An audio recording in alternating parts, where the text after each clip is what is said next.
ઘણા લોકો કહેતા હોય કે શાસ્ત્રીજી અમે કથા સાંભળીએ છીએ, ભજન સાંભળીએ છીએ, અમને અંદરથી આનંદ ખૂબ જ આવે છે. ઘણી વખત એવું પણ થતું હોય કે કોઈ કારણ ન હોય, કોઈ ભૌતિક કારણ ન હોય, કોઈ સામાજિક કારણ ન હોય, છતાં પણ તમારી મારી ભીતર આનંદ મળતો હોય છે. સુખ નહીં પણ આનંદ. કારણ કે સુખ ટેમ્પરરી હોય, આનંદ પરમેનન્ટ હોય.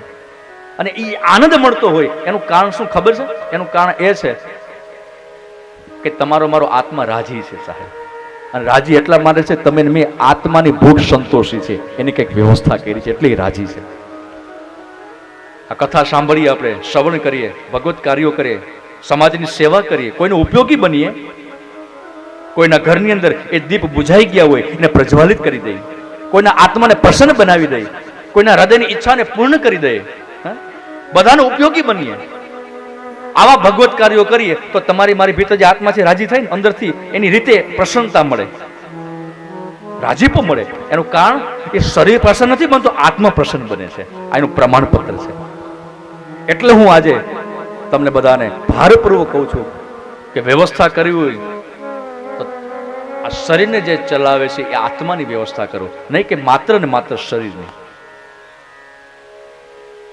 તૃષ્ણાને છોડી આતમ ઓળખો યનાદી, મેળવી ક્યાં જઈને સુખની સમાધિ,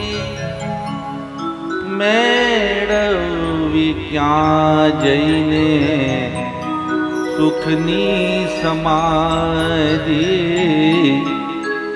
અરે ઓછી ઓછી જિંદગીને એ જાજી રે ઉપાધિ, હવે મેળવી ક્યાં જઈને સુખની સમાધિ. અરે મેળવી ક્યાં જઈને સુખની સમાધિ. જેટલા જેટલા સંપત્તિવાન થયા એના નામ કોઈને યાદ છે?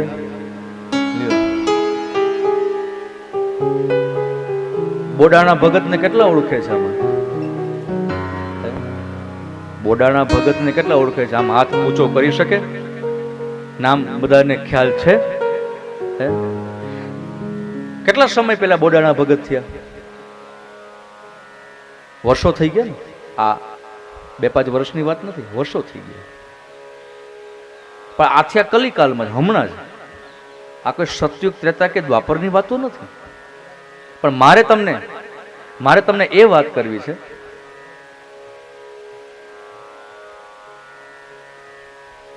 કે એ બોડાણા ભગતના સમયમાં ઘણા બધા શેઠ થઈ ગયા હતા, સંપત્તિવાન ઘણા લોકો હતા. તેની પાસે અઢળક સંપત્તિ હતી, પણ એમાંના કોઈના નામ યાદ છે તમને? બધા છે ને?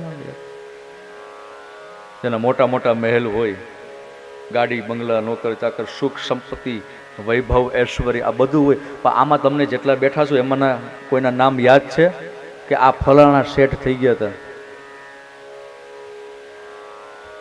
આ બોડાણા ભગત કે બોડાણા ભગત ગર્ભશ્રીમંત હતો, એની પાસે અઢળક સંપત્તિ હતી, પણ છતાં આપણે એનું નામ તરત તમારા બધાના મુખ બત્તી જ આવી ગયું. કેમ? નહીં તો ક્ષત્રિયનો દીકરો સાહેબ, આ તમારું લોહી છે.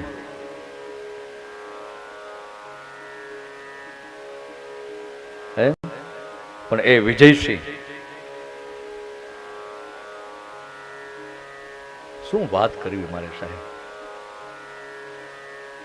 અને સાહેબ એમને જે કરી બતાવ્યું, એમને જે ભક્તિ કરી, આજે આખો તમારો ચરોતર પંથક છે ને એનું ઋણી બની ગયું છે સાહેબ. જો બોડાણા ભગત નો હોત, જો વિજયસિંહ નો હોત, તો આજે ડાકોર નો હોત સાહેબ. અને આ ડાકોર ની અંદર રણછોડરાય નો હોત. પણ એ 14 બ્રહ્માંડના માલિકને, એ અધિપતિને સાહેબ દ્વારકા છોડી અને ડાકોર આવવા ઉપર મજબૂર કરી દીધા હોય, અને મજબૂર કરવા માટે જો કોઈ તત્વ હોય તો એ વિજયસિંહ છે, તમારો ક્ષત્રિયનો દીકરો છે સાહેબ, જેને પ્રભુને મજબૂર કરી દીધા. પણ આ પ્રભાવ છે ભક્તિનો સાહેબ, મારે તમને એ વાત કરવી છે, આ ભક્તિનો પ્રભાવ છે.